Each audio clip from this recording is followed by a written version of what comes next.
ఒక చిన్న గ్రామం. ఆ గ్రామంలో ఇద్దరు అన్నదమ్ములు ఉండేవారు. పెద్దవాడు ధనవంతుడు, చిన్నవాడు చాలా పేదవాడు. పెద్దవాడు ప్రతిరోజూ పెద్దగా పూజలు చేసేవాడు.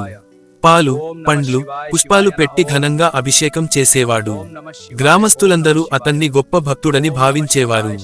చిన్నవాడైతే రోజు కూలి పని చేసి వచ్చిన డబ్బుతో కేవలం ఒక బిల్వదళం, కొద్దిగా నీళ్లు మాత్రమే సమర్పించేవాడు. కాని అతని మనసు మాత్రం నిర్మలమైనది. ఒకరోజు మహాశివరాత్రి వచ్చింది. పెద్దవాడు పెద్ద ఏర్పాట్లు చేశాడు. దీపాలు, అలంకరణలు, అన్నదానం అన్నీ ఘనంగా. అయితే ఆ రాత్రి ఒక వృద్ధ భిక్షగాడు వారి ఇంటి ముందు వచ్చాడు. మొదట పెద్దవాడి ఇంటికి వెళ్ళాడు. బిడ్డా, ఆకలిగా ఉంది, కొంచెం అన్నం పెట్టు అన్నాడు. పెద్దవాడు కోపంగా అన్నాడు, ఇప్పుడు పూజ టైం, వెళ్ళిపో, తరువాత రా. వృద్ధుడు మౌనంగా వెళ్ళిపోయాడు. అతను చిన్నవాడి ఇంటి ముందు వచ్చాడు. బిడ్డా, ఆకలిగా ఉంది అన్నాడు. చిన్నవాడు వెంటనే తన ఇంట్లో ఉన్న ఒకే ఒక రొట్టెను తీసుకుని తన భార్యతో కలిసి వృద్ధుడికి పెట్టాడు. మేము ఉపవాసం ఉన్నాం తాతయ్య, మీరు తినండి అన్నాడు. వృద్ధుడు నవ్వాడు.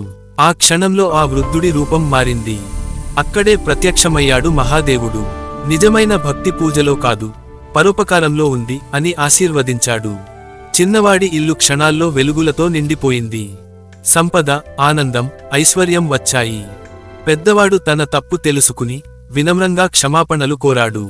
శివుడు అతనికి కూడా జ్ఞానం ప్రసాదించాడు. దేవుడు గుడిలో మాత్రమే ఉండడు, ఆకలితో అడిగే మనిషిలోనే దేవుడు ఉంటాడు. నిజమైన పూజ అంటే మనసులో దయ, చేతిలో దానం. ఈ కథ మీ హృదయాన్ని తాకితే లైక్ చేయండి. మీ అభిప్రాయం కామెంట్లో చెప్పండి. మరిన్ని భక్తి కథల కోసం ఛానల్ను సబ్స్క్రైబ్ చేయండి. Subscribe, like and share.